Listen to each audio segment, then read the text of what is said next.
it's not an original idea, right? Like the reality is like it all just boils down to, sales performance compensation and right. And like what are best practices there. And I think what we've seen is some people have started to adopt the practice of saying, well, gosh, like what if we had scalars or multipliers based upon the performance in a given year such that you can incentivize people to perform at the highest level, right? And so like when you look at this inside of sales organizations, what you typically try to do is like you don't want to have your rock stars just stop at a certain point, right? Because like you're going to have people that are just absolutely crushing it on capital deployment, total transaction volume, dollars of equity deployed, number of add-ons. Like they might crush it at all those metrics, but at some point, like once they're sitting there and they've made a bunch of money, it's kind of like, well, like why should I do more? Especially if you're compensated annually. If I get a deal done in the first quarter and I'm like, okay, like I hit my quota, right? Like I did.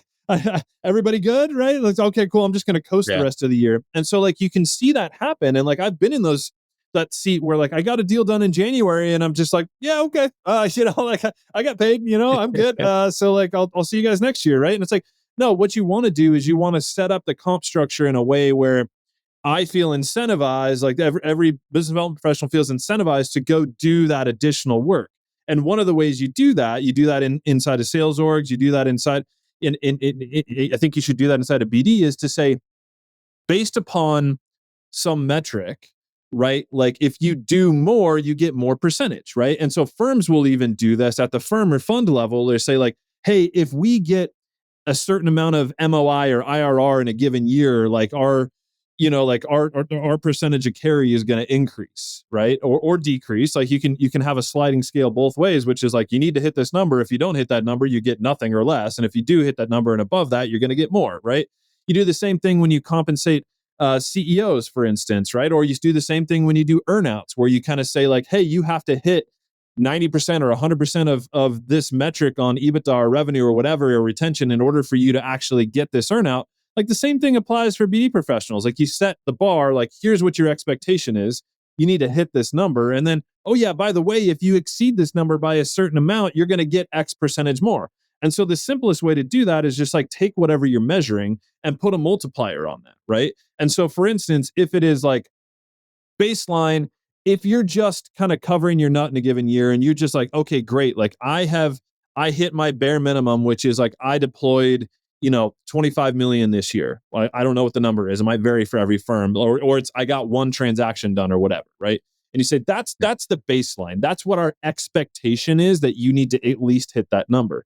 But what you want to do is for the ones that hit that number, what's the next hurdle for them? And what's the next hurdle? And what's the next hurdle, right? And like you don't have to have an infinite number of hurdles, but to a certain extent, you want to incentivize folks to do more. And so like if I get 10 or 20 basis points at a starting point on total enterprise value or on dollars of equity deployed, and then perhaps that jumps up from 20 bips to 30 bips if I instead of deploying 20 million per year, I deploy 30 million per year. So I went from 20 bips to 30 bips, right? And then at 30, let's just say that like at 30 million per year deployed, once I get to 40 million, then I jump to 40 bips, right? So then as somebody who's out there working their butt off to do these deals, like I get one deal done in a year and I'm like, yeah, I've hit the bare minimum. I'm like, sure, check that box, right?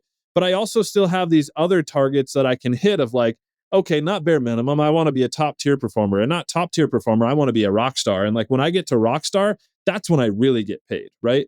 And like, so why wouldn't you want to incentivize your best folks to like crush it every year, right? So that you can go and like, and the way to do that is like, say, here's this sliding scale. Here's a multiplier that applies, again, whether it's on total number of deals you do, it could be total platforms, total add-ons, it could be a mixture of those things. You do this number of platforms and this number of add-ons. It could be total enterprise value. It could be dollars of equity deployed. But you set like, here's what I want you to do. And then like, if you achieve this next hurdle, you get this. If you achieve this next hurdle, you get this. Then I'm incentivized to like go crush it every year. And that's where like, yeah, I mean, it helps me make a lot of money, but like it forces me to work, right? It forces me to do what's in the best interest of the firm, and you would develop these aligned incentives. And so I'm a total advocate for it. It's a best practice in sales, and it's something that needs to be adopted in PE.